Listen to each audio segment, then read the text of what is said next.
नमस्कार, न्यूज 24 देख रहे हैं आप। मैं हूं आशुकेश तिवारी, मेरे साथ है सुकेश रंजन और आप न्यूज 24 का खास कार्यक्रम देख रहे हैं 24 की रेस बताएंगे सुकेश। आज बात होगी फिर से नीतीश कुमार को लेके, क्योंकि सुबह से लेके शाम तक नीतीश कुमार की खबरें, बिहार की खबरें छाई हुई हैं। अभी तक ये जो बिहार का सियासी ड्रामा है चल ही रहा है और बात अब आखिरी लगता है पायदान तक पहुंच गई है कि नीतीश कुमार पलटने वाले हैं। आज हम लेट आए हैं, लेट भी इसीलिए आए हैं ताकि आपको बता सकें कि आखिर क्या होगा अगले 48 घंटों में बिहार की राजनीति में। सर, बात की थी कि नहीं पलटेंगे, अब तो लग रहा है बस कुछ ही घंटे बचे हैं, नीतीश कुमार ऑफिशियल अनाउंस कर। हाँ, बिल्कुल ठीक कह रहे हैं कि हमने ये बताया था कि नीतीश कुमार नहीं पलटेंगे, लेकिन हमने ये भी कहा था कि अभी तक की जानकारी के मुताबिक जी उस समय तक ऐसा लग रहा था कि नीतीश कुमार वे कर रहे हैं ऑप्शन और वो सेटल हो गए हैं इंडिया जी ब्लॉक के साथ, आरजेडी के साथ जी। लेकिन राजनीति में कांस्टेंट जैसी कोई चीज नहीं होती है जी। मुझे लगता है कोई लुक्रेटिव ऑफर है, कुछ ऐसी स्थिति है जी जिसमें उन्हें लगता है कि ज्यादा श्रेयस्कर है कि उस तरफ चले जाएं। तो स्टेज इज ऑलमोस्ट सेट। आप बिल्कुल ठीक कह रहे हैं कि अगले 24 घंटे में, 48 घंटे में जब मैं दर्शकों से बात कर रहा हूं तो मैं अभी की जानकारी दे दूं कि जो बिहार के बीजेपी अध्यक्ष हैं वो अमित शाह के पास पहुंच चुके हैं। कैसे क्या होगा इस पे चर्चा हो रही है जी। जो जेडीयू के बड़े नेता हैं वो नीतीश कुमार के साथ बैठे हैं जी, कुछ समय तक बैठे थे, अभी भी इक्का दुक्का लोग बैठे हैं, वहां चर्चा हो रही है। राबड़ी देवी के यहां, लालू यादव के यहां एक अलग बैठक चल रही है। सब टकटकी लगाए देख रहे हैं कि क्या होने वाला है जी। और नीतीश कुमार अपने घर पे हैं, अपने घर से वो निकले नहीं है, लेकिन सारा जो फोकस है वो नीतीश कुमार के ऊपर है। तो क्या क्या होगा जी, जो मेरी जानकारी है वो एक एक करके बताता हूं। हो सकता है कल शाम को, परसों सुबह, परसों शाम तक पटना में ये पोस्टर पड़ जाए कि जिसमें फोटो होगी मोदी और नीतीश कुमार की, और उसमें एक नारा भी होगा, जो नारा उस एक्सक्यूज को बताएगा और आगे की दिशा बताएगा जी। मेरी जानकारी में वो नारा हो सकता है विकास की रफ्तार, डबल इंजन सरकार, और नरेंद्र मोदी और नीतीश कुमार की फोटो हो सकती है। कहा यह जा रहा है कि 4 तारीख को प्रधानमंत्री बिहार में है, नीतीश कुमार उस रैली में हो सकते हैं। 4 तारीख का उनका कार्यक्रम झारखंड का था, वो कैंसिल हो चुका है। 30 तारीख कांग्रेस ये कह चुकी थी कि उनको पूर्णिया में रहना है, ऐसी घोषणा की थी जी। वो पूर्णिया नहीं जा रहे हैं, ये भी तय हो गया है अभी तक के हिसाब से, ये बता रहा हूं। अब ऐसा क्या हुआ है जी और आगे क्या होने वाला है, सबसे इंपॉर्टेंट वो कुछ चीजें बताता हूं जो जानकारी मिल रही है। क्या नीतीश कुमार पलटेंगे तो बीजेपी और जेडीयू की सरकार बन पाएगी क्या, रह पाएगी क्या? पहला सवाल जी। अगर बीजेपी जेडीयू की सरकार फिर से बनती है, जो कि 2020 में बनी थी जी, वो भी बहुत थिन मेजॉरिटी के साथ बनी थी, तो अगर बीजेपी जेडीयू फिर से साथ आ जाते हैं तो क्या वो सरकार बनेगी? पहला। दूसरा सवाल होगा, क्या सरकार बनेगी तो नीतीश कुमार ही मुख्यमंत्री होंगे? ये दूसरा सवाल। पहले इन दोनों सवालों का जवाब दे दूं, फिर तीसरे पे आते हैं। सरकार बचेगी क्या? कहा यह जा रहा है कि उसमें दिक्कत हो सकती है अगर कुछ विधायक जेडीयू के आरजेडी के साथ चले जाएं on the floor of the house, तो स्पीकर किसका है? आरजेडी का। आजकल स्पीकर का क्या रोल है हमने हाल फिलहाल में डिस्कस किया था। जो महाराष्ट्र की घटना हुई है उसमें देखा है। इसीलिए स्पीकर लोग अपना चाहते हैं। Fortunately for RJD, unfortunately for BJP and JDU की स्पीकर उनका नहीं है। इसके पहले जो सरकार चल रही थी उसमें बीजेपी का स्पीकर था, उसमें भी बहुत टैक्टफुली बीजेपी ने अपना स्पीकर बिठाया था। एक जमाना ऐसा था कि जेडीयू सरकार में होती थी, मतलब मुख्यमंत्री उनके होते थे गठबंधन के, और स्पीकर भी उनका होता था, लेकिन जेडीयू कमजोर हुई तो पहले ये पद उन्हें बीजेपी को देना पड़ा। चूंकि छोटी पार्टी थी इसलिए अब आरजेडी के पास वो पद चला गया।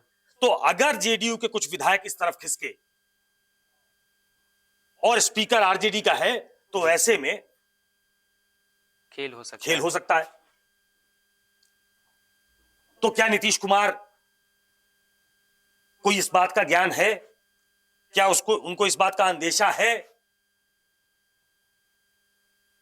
ऐसी स्थिति में वो क्या कर सकते हैं? वो हाउस को डिसॉल्व करने की अनुशंसा कर सकते हैं कि लोकसभा के साथ विधानसभा का चुनाव हो जाए।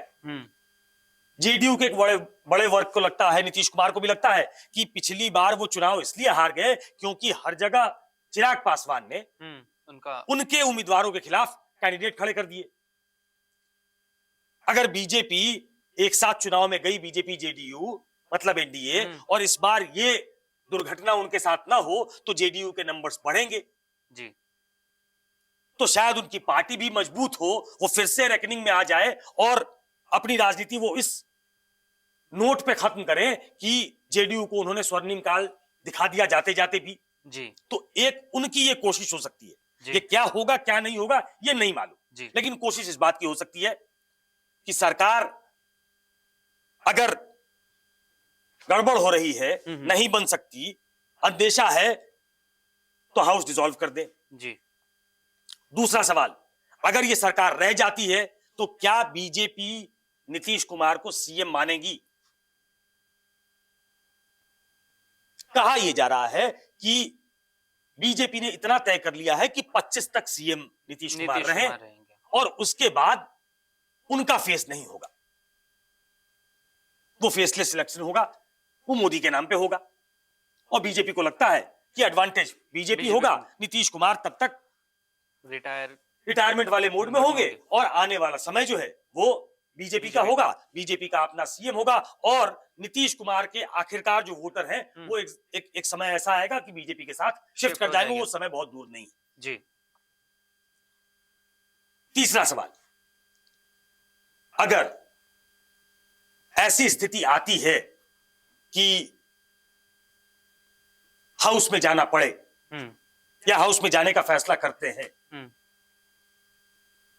तो आरजेडी के सामने क्या चुनौतियां हैं? जाहिर तौर पे तेजस्वी फ्रंट पे होंगे, तेजस्वी मुख्यमंत्री के पद के उम्मीदवार होंगे जाहिर तौर पे जी।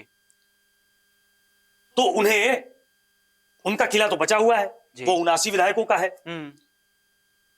उन्हें यह देखना पड़ेगा कि कांग्रेस के जो 19 विधायक हैं वो उनके साथ रहें जी। वो किसी तरीके से अपनी कॉन्स्टिट्यूएंसी देखते हुए वो भी गुलाटी ना मार ले नीतीश कुमार की तरह जी। तो कांग्रेस को भी बचाकर रखना और जेडीयू में एक टूट पैदा करना। माना यह जा रहा है कि जेडीयू के अधिकतर सांसद ये चाह सकते हैं कि वो नरेंद्र मोदी के साथ एनडीए के साथ जाएं क्योंकि उन्हें एडवांटेज एनडीए लगता है। हाल फिलहाल के दिनों में जो घटनाएं हुई है, इंडिया ब्लॉक बना, बहुत गाजे बाजे के साथ नाम दिया गया, लेकिन हाल के दिनों में जिस तरीके की घटनाएं हुई कि ममता कह रही है कि हम बंगाल में अकेले लड़ेंगे, बिहार में वो देख रहे हैं, पंजाब में उन्होंने सुना कि पंजाब में गठबंधन नहीं होगा, दिल्ली में होगा आम आदमी पार्टी के साथ, लेफ्ट साथ है लेकिन केरल में गठबंधन नहीं होगा। तो ऐसे में जो उनके सपोर्टर हैं उनको ये लगता है कि शायद ये एडवांटेज नरेंद्र मोदी हो रहा है जी। तो ऐसे में इनके साथ ही रहना चाहिए। लेकिन क्या विधायक भी ऐसा चाहते हैं क्या, या विधायक अपने रीजनल इक्वेशन के हिसाब से जाएंगे? तो वैसे में तेजस्वी के सामने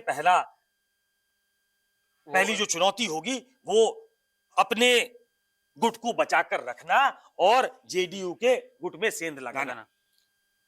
तो ये सारी कवायद एक साथ चल रही है, पर्दे के पीछे सारा खेल चल रहा है। अब तो पर्दे के सामने भी आ गया, क्योंकि नीतीश कुमार अपने घर में है, लालू यादव अपने घर में है, सुना फोन पे बात हुई है दोनों की, सवेरे कैबिनेट की भी मीटिंग हुई थी, वो भी उसमें कुछ खास नहीं था, कोल्ड मीटिंग जैसी थी।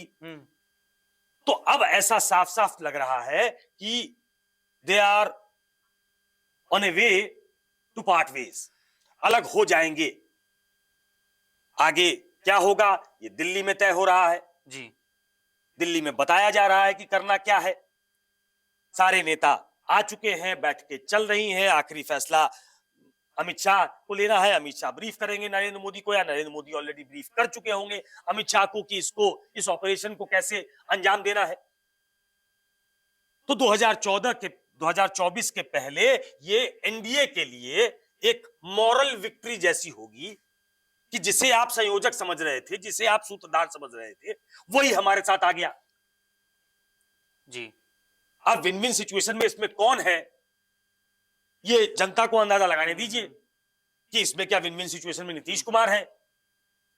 अगर वो सीएम फिर से बन जाते हैं तो 45 विधायकों का एक व्यक्ति फिर से जो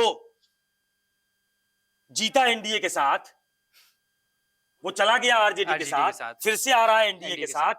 2015 में वो थे एनडीए के साथ, आरजेडी की महागठबंधन के साथ, वो चले आए भाजपा के साथ। मतलब चुनाव दर चुनाव होते रहे, लोग वोट डालते रहे, लोगों ने एनडीए के लिए वोट डाला या लोगों ने महागठबंधन के लिए वोट डाला, लोगों के पास मुख्यमंत्री एक ही था, नीतीश कुमार। तो विन विन सिचुएशन में नीतीश कुमार है, या विन विन सिचुएशन में नरेंद्र मोदी है, या विन विन सिचुएशन में तेजस्वी यादव है इन द लॉन्ग रन, कि वो नेता के तौर पे अब स्टैब्लिश हो जाएंगे कि विपक्ष का एक ही नेता है यहाँ जिसपे भरोसा किया जा सकता है, वो तेजस्वी यादव। सर एक आखिरी सवाल मेरा ये होगा कि आपको नहीं लगता अगर ये शिफ्ट होता है, अब तो इतने करीब आ चुके हैं हम, तो ये जो अगला विधानसभा का चुनाव होगा वो जेडीयू के लिए भी एक तरह से देखे कि आखिरी चुनाव होगा, लोगों का भरोसा भी तो कम हो रहा है ना, आप शिफ्ट कर रहे हैं, लोग आप पे भरोसा नहीं कर रहे हैं, ऐसे आपका वोट शेयर कम होते जा रहा है, तो जेडीयू के अस्तित्व की भी आखिरी लड़ाई होगी 2025 की लड़ाई।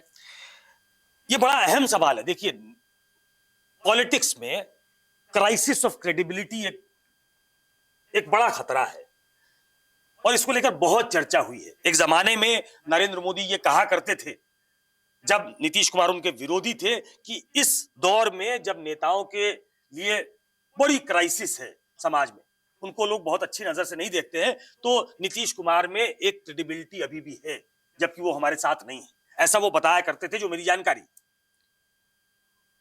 लेकिन उसके बाद कई बार पाला बदलने से वो क्राइसिस तो भयानक तौर पे क्रीप इन कर गई है। ये फैसला तो क्रेडिबिलिटी के नाम पे अगर देखा जाए तो नीतीश कुमार को फिनिश करेगा जी।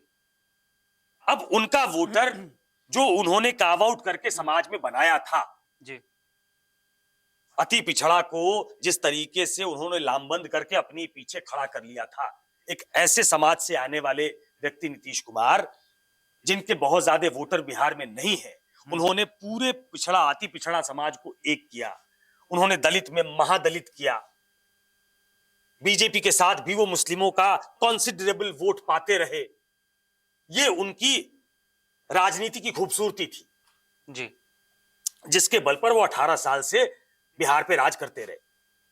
तो ये एक बहुत बड़ा आज ऐसे दौर में जब नीतीश कुमार कहा जा सकता है the fag end of his political career है, तो वहां पे वो एक ऐसा प्लंज ले रहे हैं। अब वो हो सकता है कि अपनी पार्टी को बचाए रखने के लिए, लोग कह रहे हैं कि कई ऑप्शन है उनके सामने, वो केंद्र में मंत्री बन सकते हैं, जो उनके लिए बहुत बड़ा पद नहीं होगा। केंद्र में मंत्री वो रह चुके हैं, एक सूबे का मुख्यमंत्री आकर केंद्र में मंत्री हो जाए, ये एक तरीके का डिमोशन है। गवर्नर हो जाए, ये रिटायरमेंट प्लान है। वो आपके कद को बढ़ाता नहीं है जी, वो आपके पर्सनल करियर को आगे बढ़ा सकता है कि ठीक है आप एक्टिव पॉलिटिक्स से दूर रहकर एक रिटायरमेंट वाली जॉब में है, लेकिन वो आपकी पार्टी को खड़ा करने में मदद करेगा ऐसा नहीं है। तो नीतीश कुमार की पार्टी के लिए यह फैसला, क्या नीतीश कुमार अपनी पार्टी को बचाए रखने के लिए ले रहे हैं?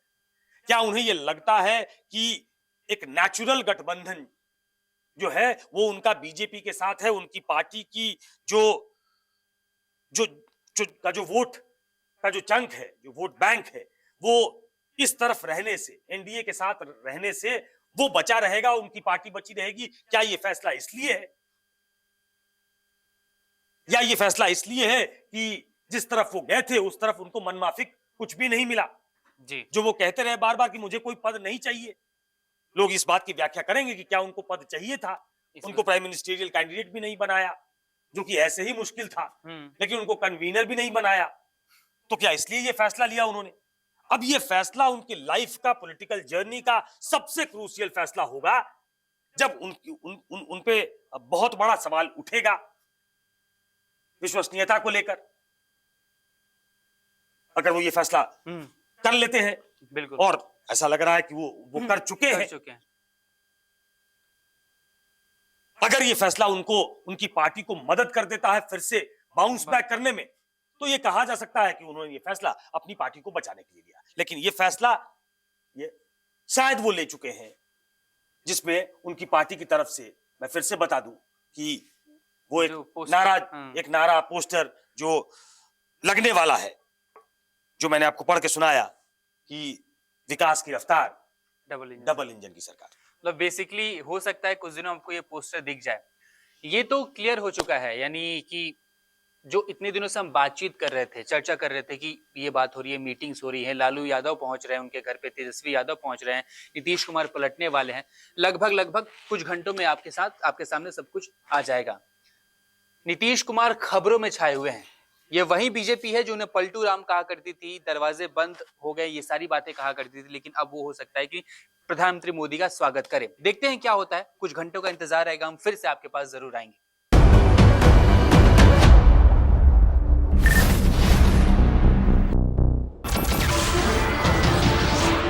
नमस्कार, मैं हूं मानक गुप्ता। अगर आपको हमारा ये वीडियो पसंद आया हो तो इसे लाइक और शेयर जरूर करें, और हां, हमें सब्सक्राइब और फॉलो करना ना भूलें, ताकि आप देश और दुनिया की कोई खबर मिस ना करें। तो जुड़े रहिए हमारे साथ और देखते रहिए News 24।